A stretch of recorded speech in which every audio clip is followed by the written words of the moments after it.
Hello guys. This is Biashara Warriors and my name is Richard Chege, na kama kawaida hapa tunapiganga stories za biashara, venye tunaweza fanya biashara mingi hapa Kenya, na pia ikiwezekana tunakuletea wana biashara wenyewe watuelezee kama wame make it kwa hiyo biashara, what did they do to make sure they have gone to the extent yenye wameenda kwa hiyo biashara, na pia wanatuambia zile challenges zenye ziko kwa zile biashara wanafanya. But before we go to the topic of today, please, I would request you, please subscribe to this YouTube channel, and please, if you are in a position, you can also hit the notification bell. Anytime tunaweka video mpya hapa, you'll be among the first people to see our videos. Thank you very much for all who subscribe, and please continue watching our content, because content itakuwa ina flow. Although we have been inactive for quite some times, but now we are back. We have been out of the business for like maybe a month or two, but now we are back. Content itaanza kuroll, itaanza kukam kila siku. So the topic that I want us to cover today is a topic that is affecting all people, sio necessarily watu wa biashara. It's a topic that is affecting watu wengi, watu wa biashara, watu wenye wako and especially watu wenye wako kwa employment. I think those are the people that have been affected, and let me just go directly to the without beating around the bush. The topic of today is personal financial management. Today I want us to talk about how we manage our finances and how we can go about it to make sure we make most out of it. And to me, according to how I understand it, financial management is the understanding of your financial situation in order to make the most out of it. And how can you do that? It's very simple.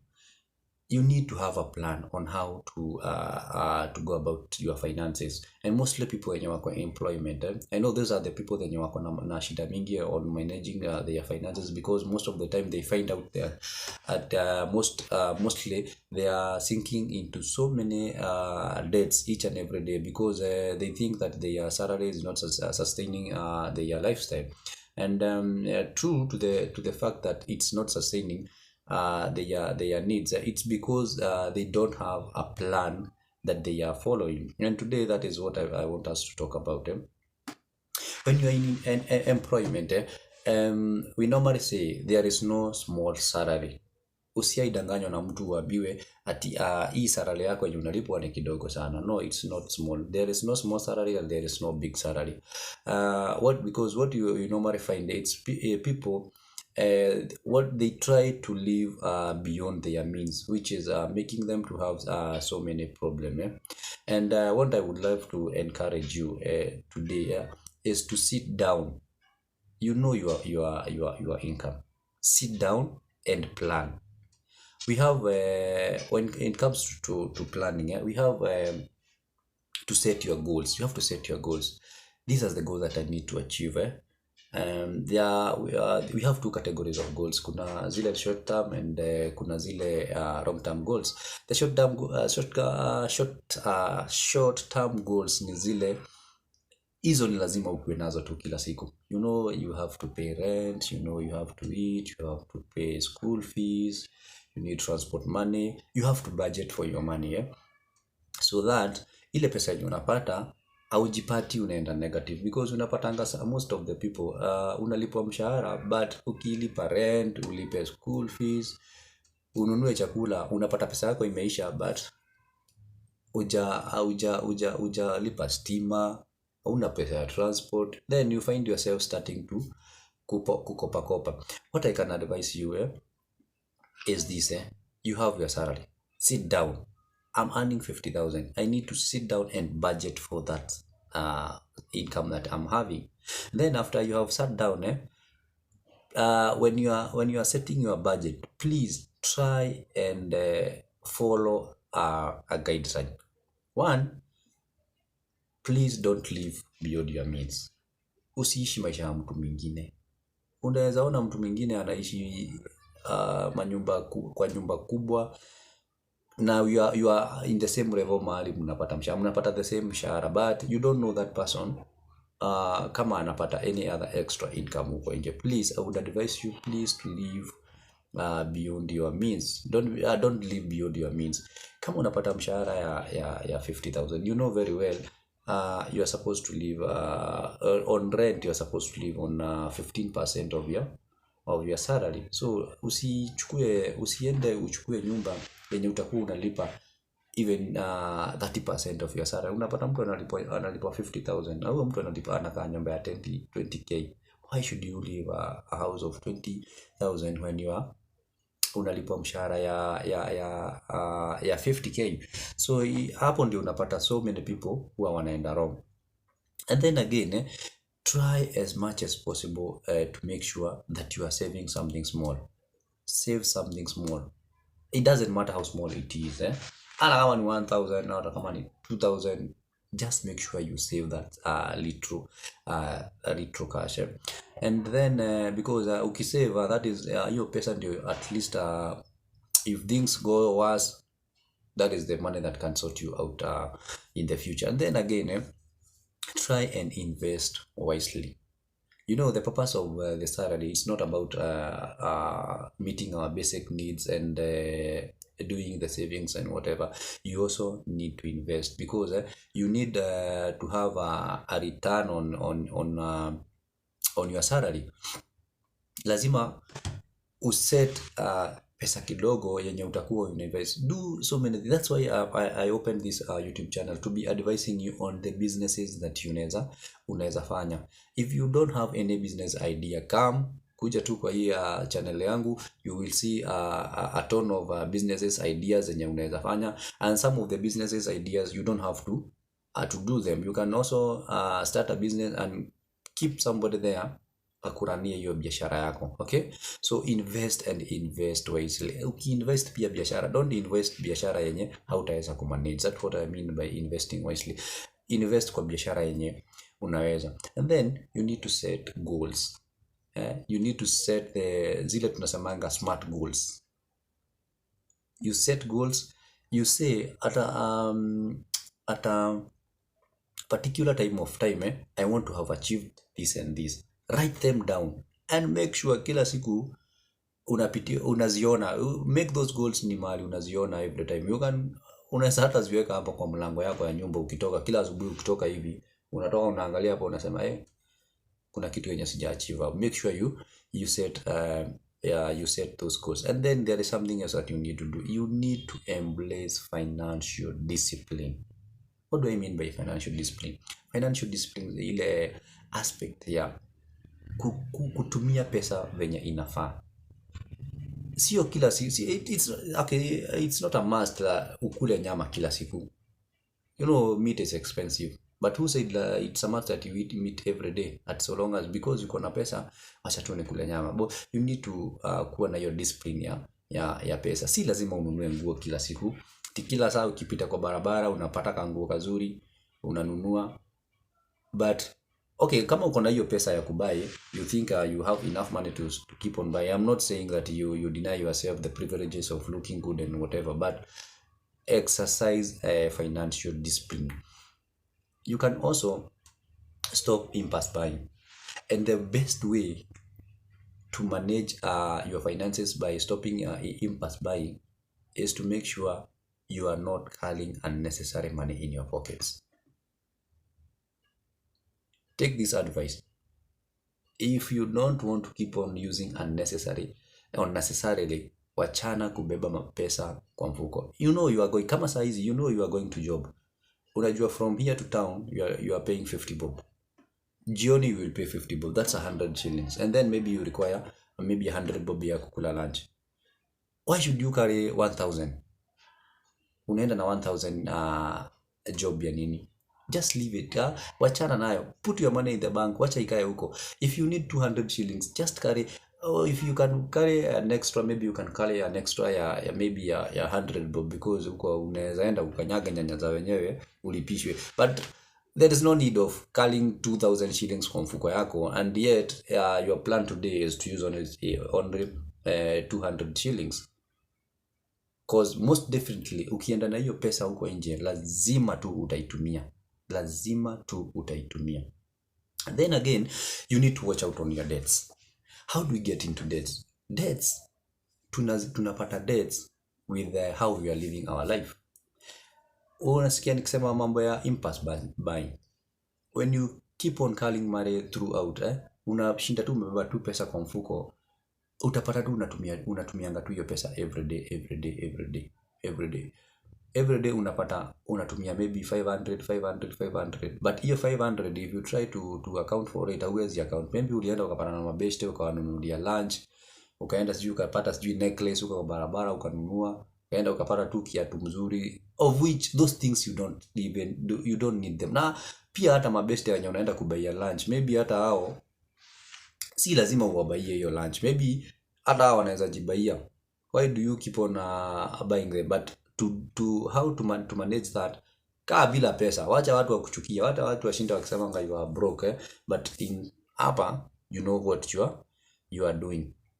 And talking about debts, I know most people, especially ukiwa in employment, avoiding debts inakuanga ngumu sana, but imagine you can avoid those debts.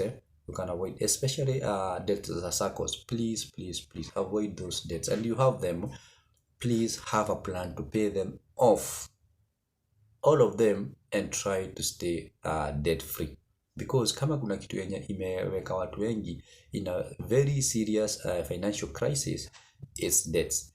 You find yourself unachukua deni, especially kama uko employed, you take a loan of maybe like let's say like 100,000. So you are in employment, getting those loans when you are employment through the SACCOs, zina muna facilitate kupitia kwa your employer.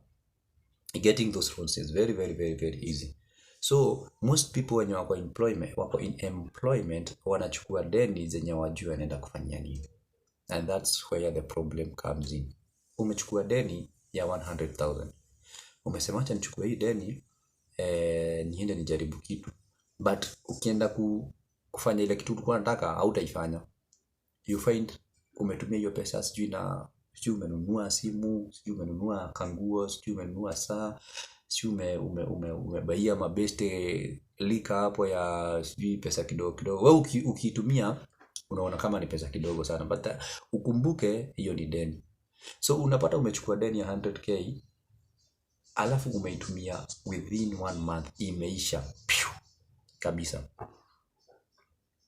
Ikishaisha ujue hiyo ni deni, unafaa kuwa unalipa.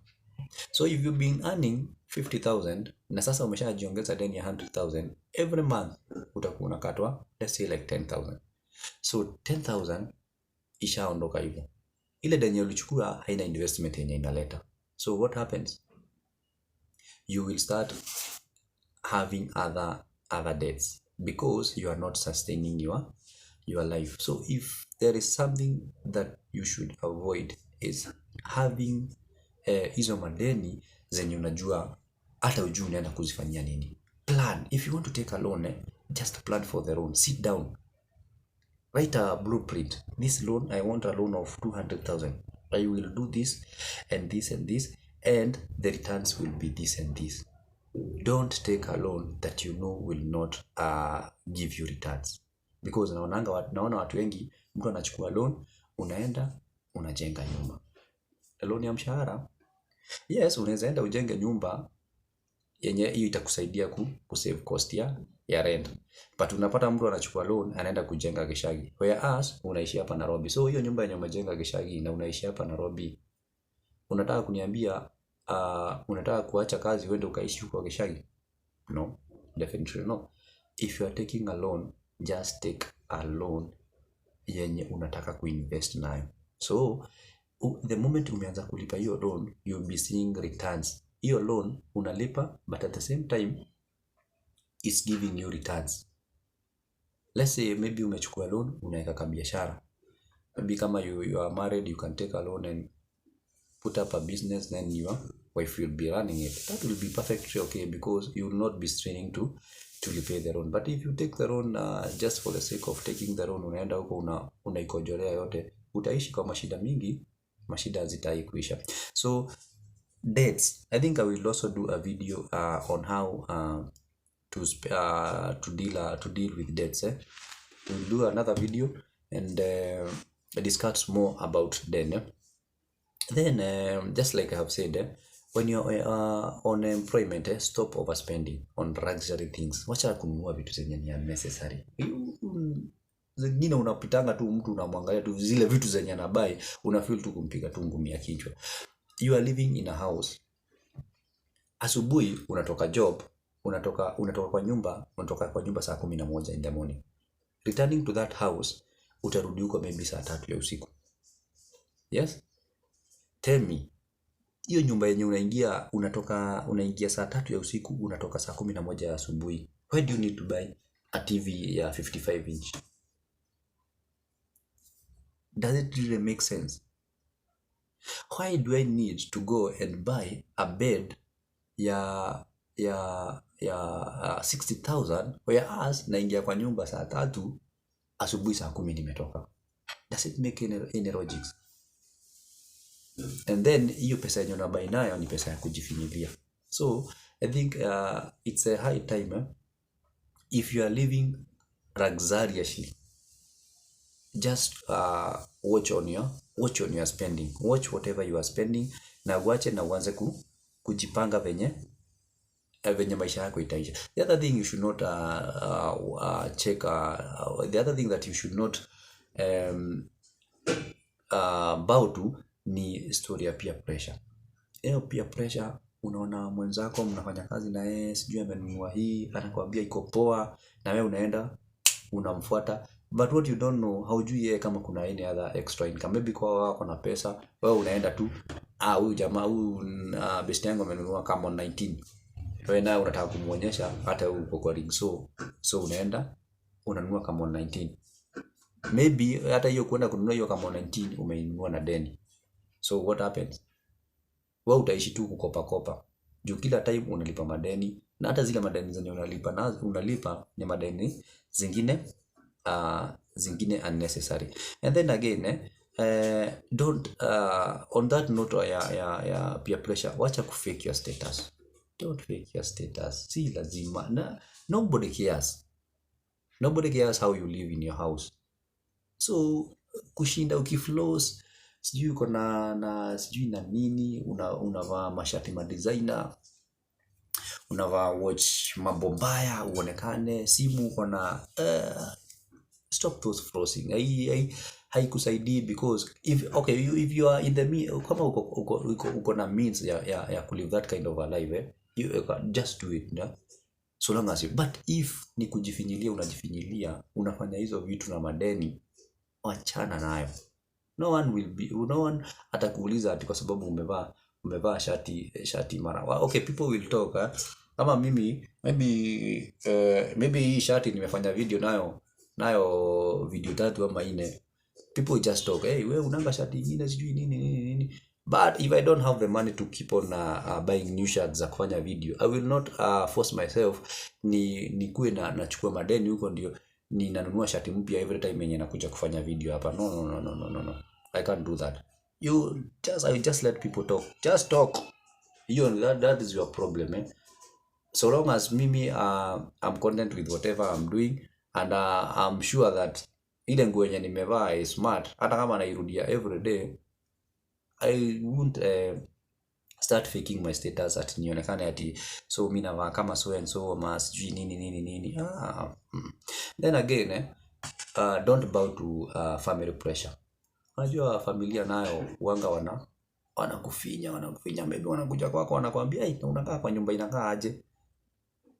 That is where your money inakuwezesha kukaa.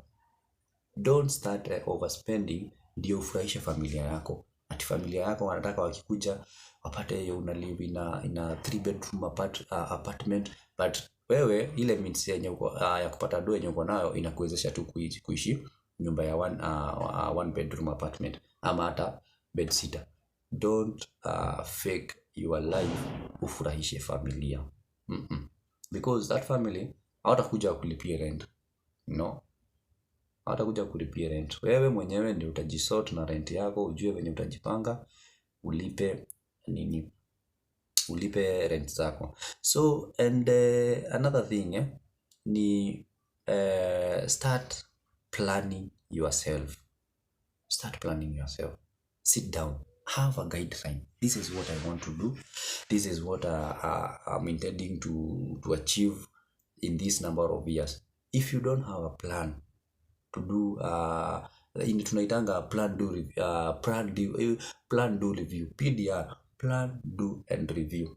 Una plan nataka kufanya hivi, then do it, and then come back and review. Sema nilikuwa nimeplan kufanya hivi, nimefanya. If you don't have that kind of an arrangement, I can tell you for a fact, hakuna mahali utaenda. So plan yourself, plan your finances, na ukifuata plan vizuri, you will surely make it. And hii life hata kama itakuwa juu sana, so long as unajiplan, you'll be good to go. So I think I will leave it at there. Thank you very, very, very much for watching. My name is Richard and this is Biashara Warriors. And please don't forget to subscribe to my YouTube channel. And you can also ring the notification bell. Ndio kila time tunaweka video mpya hapa, you'll be among the first people to see the video. Thank you very much and welcome again.